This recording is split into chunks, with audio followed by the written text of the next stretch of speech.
Welcome back to the fight before Christmas. We're currently in game number 1 of a fresh best of 3. This is the semifinals. The winner of this will go on to fight against the winner of True versus Patience in the grand finals. And then from there, we'll hop down to the losers bracket and follow the games from there. So we're one best of 3 away from the best of 3 that qualifies a player. Spawning here in the top right corner of the map, but though it's the guy we've been following for what feels like all day, TCM's blue Terran YoDa. In the bottom left, as the red Terran, it's Jjakji. So when I was looking at the results from DreamHack, you know, I've always known Jjakji's TVT is pretty good, but when I saw he floored MMA, that blew me away. Jjakji had a pretty good TVT run in most of DreamHack. He's had good TVT for the majority of the time that we've known him and seen him. So this is the one time in like this tournament so far I'd tip the favors and maybe say he's got a better shot at this than YoDa, but at the same time, it's hardly like YoDa's a bad player. It's hardly like I see YoDa messing up. So this is it. This will be a good one. This is it's a pretty tough match to call, to be honest. Yeah, I like that you brought that up. I had, at that point, at DreamHack, I'd kind of written Jjakji off. I was like, yeah, you know, he's not performing that well. He looks pretty, like, you know, actually, he did look kind of bad in TVZ. I guess earlier we were talking about people that didn't look so strong, but it just, you know, it was unimpressive. Maybe he just, you know, I don't know, lost like, passion, whatever. I don't know about that. I feel like Jjakji, he's still really good. He's just not the GSL champion he once was, you know? No, but he has been finding his fire. Yeah, I don't know. Because, like, there was the whole period where there was, like, you know, he was, like, great European. Like, 6 months ago, we were casting him. We were like, wow, he's, like, really good. He's going to win a DreamHack soon. We're telling you all, guy. Like, he's, like, actually really strong. A bunch of people were, like, you know, on the live report threads were, like, quoting his quotes. Like, how he's, like, you know, don't even think about taking the #1 seed on European ladder or whatever. And then he just never, like, lived up to the potential I think that everyone was hyping for him. And then that DreamHack happened, where the TVTs were, like, fantastic. And that really, like, brought him forward in the bracket. And you were like, oh, Jjakji's here? Like, we're actually, like, casting it? Like, wow. That's cool to see. So, in sum, I guess, like, I'm just really happy that Jjakji is, like, not just, you know, gonna fizzle out and die for the year or two and then come back later. Because that's what he does, maybe. Well, GSL champion, fizzle out, come back. I like that he's also one of the Koreans who doesn't flirt with retiring all the time. I mean, yeah, you know, he was pretty straight up about that. Like, you gotta like the guy, right? When he was GSL champion, he was on a team that looked pretty solid. I forget how to say the name though. Wait, how do you say the name? Oh my god, do you remember? Not a clue. NSH? News. Oh, NSOSO. There you go. There you go. Yeah, that one. And then, like, they died. He wasn't doing so well, and he still stuck through it until he's picked up by Mind Sanity, which seemed kind of like a, oh, really? Like, is he really doing that well? And he did do well. And then he just, you know, he just brings it back when you least expect it. I think the thing is with Jjakji, though, again, so I guess we're still talking a lot about the builds. The command center coming down is really cool. We'll talk about this more in a sec. But I think one of the last points I want to make with Jjakji is, like, the one thing I like for him is he's consistent. Like, if he's on a hot streak, he tends to stay on that hot streak. If he's having a bad month, okay, sometimes it means he's having a bad month and we don't see him win anything. But I gotta tell you right now, I feel like he's on that hot streak. I feel like his consistency is just, like, too strong to argue with. So that being said, YoDa is opened up here with Banshees, and Jjakji, I mean, he's gonna be able to match this, whether it's his own Banshees or whether it's just gonna be for the Viking. But I like this earlier command center. Getting away with this is gonna be a big deal. And wow, the game is starting to jump all over the place. What was that? I don't know. But, you know, YoDa, he might have lost the Reaper, but he got good scouting, so that was okay. And I believe he might not have seen the lack of a starport, of course, because no, okay, he did. He saw the factory was only just finishing up at that point, so he's got to figure that he actually has at least somewhat, you know, a couple, like, 10 seconds maybe, where Banshee could do damage. I thought his Banshee was already out. No, it was just simply on the way. So that's why I was saying the Viking is going to come out in plenty of time to possibly match this. The odd thing, though, is, like, this Marine push, you know, he already saw Hellions out. You don't really know whether there's a follow-up of Hellions, whether it's mech or not. Like, for Jjakji's sake, to push these Marines is, quite frankly, suicidal. Because he doesn't know what he's coming up against. Yeah, this is really dangerous. Yeah, YoDa just keeps the Banshee at home, too. Of course, he had to wait for Cloak, knowing the Vikings will be out. Hey, just do me a favor, turn off your webcam, maybe? I don't know. Like, this was fine before, but now it's starting to skip a little bit for me. Okay. Yeah, instantly smoother. God damn it. Why? Alright, so we'll have to do Zongrub webcam micro a little bit later, but for YoDa's sake, it's not exactly like he's in immediate danger. With the 3 depots up, there's not going to be the push up this ramp, he's got his own Hellions. But Jjakji's ahead. He's got the command center down. He's mining off the base, and YoDa's only just recently begun his. Yeah, I'm not sure what YoDa is trying to, is thinking about doing to get back into this. He waited for the 2 Banshees to be out, now he's gonna split them off. And if he attacks at the same time, Jjakji will have a hard time, you know, defending at the same time, but they're coming in a little lopsided. No missile turrets, though, and there's no defense, actually. Jjakji is attacking with everything. Where's the Viking? Where's the Raven?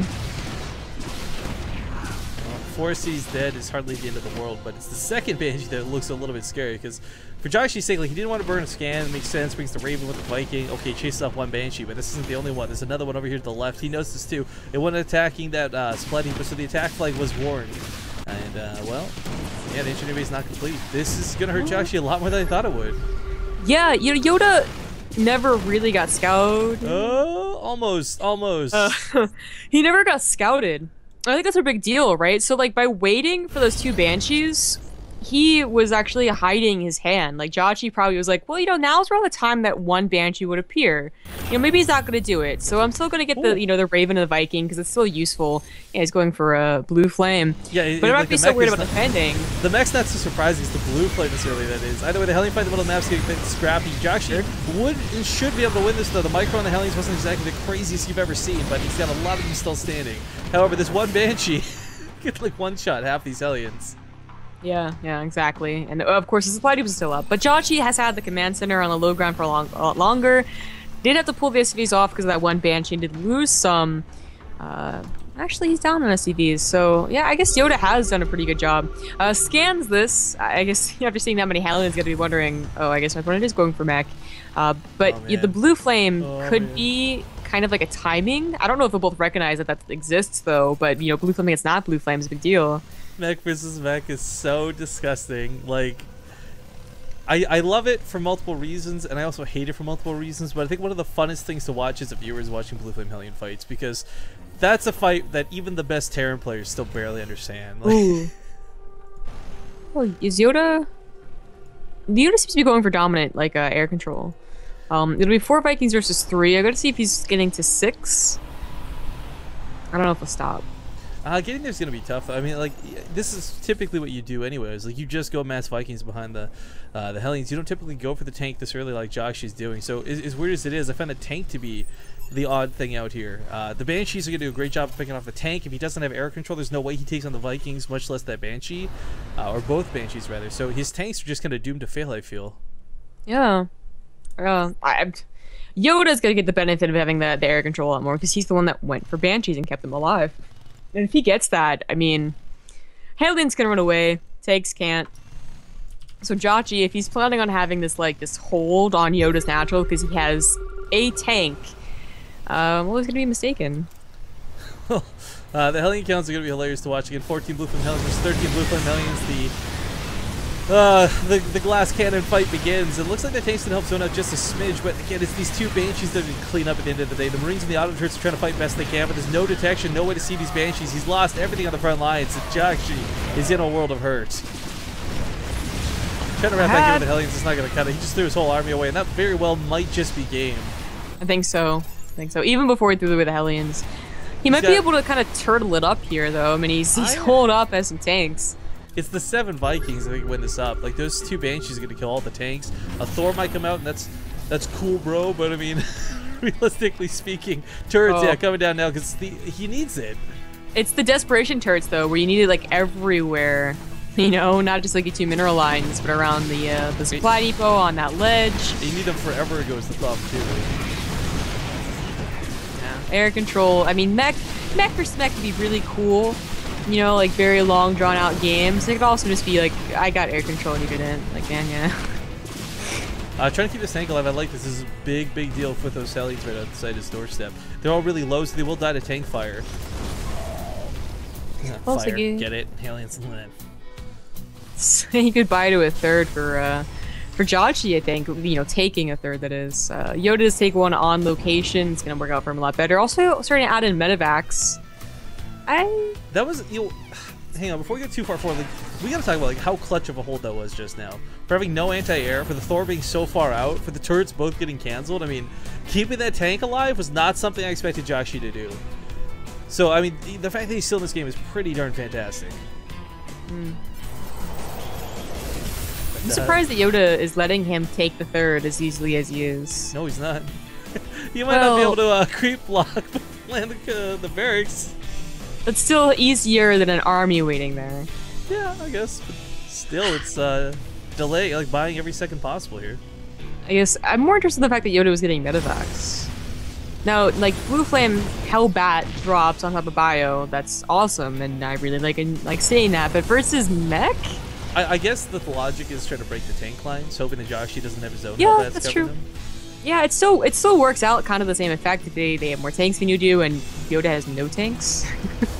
Then they're still going to be really great. Just a little odd to see, I guess, especially in such a high number, 6. It's going to be a lot of Hellbats dropped. Well, as we have this fight getting ready, I like the supply depot is blocking out the Hellions from running through that mineral line is a pretty big deal. But big shout out and much love goes out to Yipsta, just subbed to the channel. Thank you for your support, man. Hopefully you'll get your enjoyment out of our emoticons.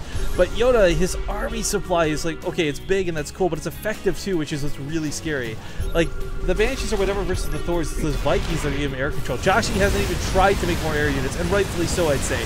Hellions are technically better versus Hellbats, depending on how you play them out, but when they're squished in tight situations like this, it's not going to work. The Vikings on the ground, shredding everything. The Hellbats on the north side. Jjakji gets caught between a Hellbat-Viking sandwich, and it costs him everything. Well, that just disappeared. Yeah, that's it's a sad summary, but that's it. Like it completely evaporated. No counterattack damage going off whatsoever. YoDa happily mining behind this on that third. Jjakji has to give up his base entirely. The Vikings, I guess he loses a couple to the missile turret. It's kind of funny to see, but the command center very well may go down. He's got nowhere safe to land this. There's a hole in the wall. I mean, this is just falling all sorts of apart for Jjakji. Yeah, and Jjakji's still saying this game is a little odd too. It is the first game in a winner's bracket as well, so it's, you know, it's kind of one of those situations where you'd be like, okay, I lost this game, like go on to the next one, but he still thinks that he has a shot to, I have to imagine, turtle it out. I think it's because he's recognized that YoDa had no tanks up until now. Like siege tanks versus Hellbats, siege tanks versus Hellions, I mean, you're always going to have a chance to take a really great defensive fight, and YoDa maybe throws away into your tank fire. But seeing these tanks on the other side of the map is even scary. Seeing 4 tanks out for like the first time this game out of YoDa, like he's mostly had to deal with Banshees up to this point, not slip still wall, not tanks. That's like the worst wall ever, oh my god. Yeah, a little bit, yeah. Well, he's going to take the other base over here, but that's not going to cut it, I don't think. YoDa's going to see this with a watchtower. What is he doing? He's doing nothing but Thors. Thors can be okay. They are in mech versus mech. I mean, Master Thors actually are one of the end-game competitions, but not now and not in a small amount. GG is going to be called. YoDa will take game number 1 in this semifinals match.